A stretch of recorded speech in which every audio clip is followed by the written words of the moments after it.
Всем привет! Сегодня мы снимаем на улице Таджикистана на фоне такого красивого здания и будем задавать вопросы местным. Какая столица Казахстана? О, Господи, боже мой. Сейчас Астана была, Алмата. Все правильно. Какая самая маленькая страна в мире? Ну, вот тут я затрудняюсь сказать. Я знаю, что самая богатая это Люксембург, а какая самая маленькая, простите, это точно я не знаю. Самая маленькая Ватикан. Ватикан? Да. Ну это анклав, который в Италии. В каком году распался СССР? В 90-м.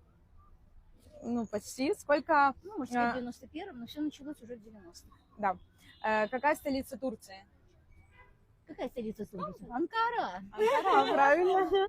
Что тяжелее, килограмм железа или килограмм Одно и то пуха? же. Правильно. Это логический вопрос, который я детям задаю первого класса. Правильно. Какая самая высокая гора в мире? Ой, вот это тоже география у меня худая.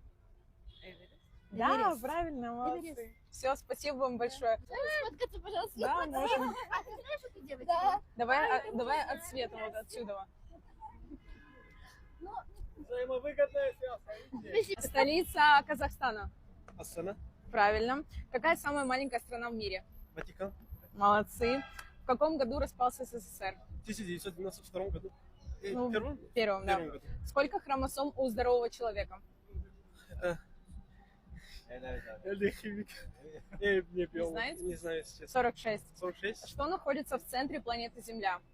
Ядро. Да. Какая столица Турции? Стамбул. Анкара. Анкара, правильно. Что тяжелее, килограмм железа или килограмм пуха? Килограмм чего? Килограмм железа или килограмм пуха? Килограмм пуха. Еще подумайте. Одинаковые? Правильно. Одинаковые. И какая самая высокая гора в мире? Эверест. Молодцы, спасибо. Все? Да, сейчас. Дай, пожалуйста, еще один батончик. Сейчас, ребят. Все, держите. Спасибо вам большое за участие. В ТикТоке ищите себя. Это в ТикТоке, это у вас есть ТикТок? Да, Можем ваш ТикТок? да, запишите.